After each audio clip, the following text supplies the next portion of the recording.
We had a job to do today. Job done, box ticked. On to the next one we go. Newcastle United hunting down Champions League, and this is the full match reaction, Newcastle fans. Do us a favour and make sure, yeah, you guessed it, you stick around.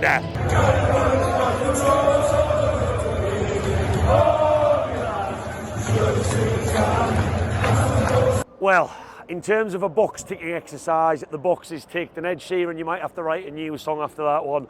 Look, I'm not going to get into that. That's probably the only joke I'm going to make because we've been there before. I actually felt as a fan uncomfortable today singing Say Hello to Sunderland because there's no issues with Ipswich at all. We've got an affiliation with them for Sir Bobby Robson, who I'm lucky enough to remember. We've all been there. I remember Aston Villa was one of the hardest days of my life when we got relegated, and we've been there twice. So look, that's over the course of a season. It's not because of today's result. I think they were going to go down anyway.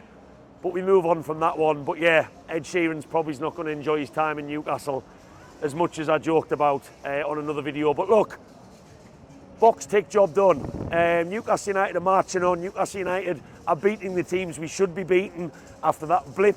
What was a blip against Aston Villa last week. And that's all we asked for. That's all I asked for, having a beer before the match. The sun has been shining. The sun was in my eyes. On to Brighton we go for hopefully another sunny day out, where we don't just see sunshine, and my God, have I been sunburnt in Brighton. We actually take some points in the process. But let's talk about the match itself. Look, first half, we started pretty patient, I would say. We weren't bad. We had lots of the ball. Ipswich had a couple of highlights that they maybe weren't expecting their fans up in the gods. We stayed patient. We didn't create too many chances. And it was a little bit probably what a lot of us weren't expecting. We expected a fast reaction, especially with Eddie Howe being back in the dugout.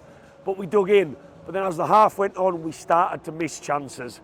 My God, and that last 5 minutes of the first half was just chaos. It really, really was.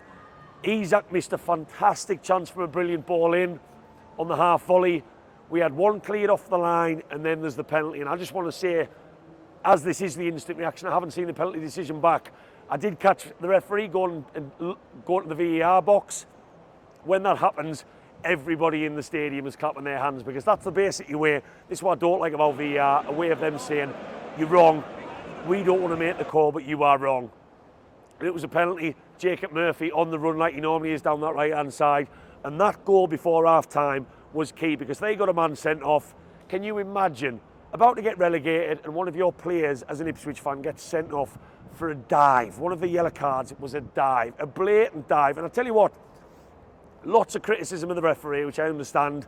But one thing I will say, I was just saying to my missus, you very rarely see this season players booked for diving. They just tell you to get on with it because I think they are worried about that being marked as actually a foul through VAR and that card decision being wrong. Fair play to the ref, the card was out, but imagine getting sent off for that, mortifying. But that changed the game, and that's why I thought the goal in the first half was really important because you go into a second half, we haven't done anything wrong in the first, but they will put even more men behind the ball, they'll regroup, and it becomes harder because when you are attacking 10 men, they put all 9 players inside the 18-yard, and it's just a who's who of can you break it down. So that goal gave us something to go at. It gave them reason to push out a bit more, and it was really important. So into the second half we went. Second half we came out, and I thought we started it exactly like a team should. That's not only chasing Champions League, but has got the one-man advantage. I thought we were really at it. We were really at them. Bruno was trying to make things happen in and around the box. Tonali was just doing Tonali things, and we'll talk about that in a second. But we went at them, and we got the goals, and I was delighted to see Dan Burns score. It doesn't happen very often. Last time was that goal that none of us will ever forget as long as we live down at Wembley, that bullet header, and it was no man was catching into that ball, and as soon as the second goal went in, every single one of us breathed a sigh of relief. And on from there, it was just about going at them, seeing what else we could do, seeing what other goals we could score, and it continued. Yeah, second half, we pushed on and we did the job, and obviously Asula substitutes. We talked about not having squad depth, and I was asking people on another video on my full match vlog, the fan reactions, what they thought of Joe Willock coming in and what they thought of William Asula, and my God, I think Eddie Howe's moulded him as a right side midfield. It was a lovely goal, lovely header. Really Shearer-esque, would have been proud of that one. And it was job done, and we missed more and more chances. We did take a foot off the gas a little bit, but Ipswich, they were almost wasting time in the second half. They didn't really go all out to try and push us, because that would have opened up more space, and I think we would have scored more goals.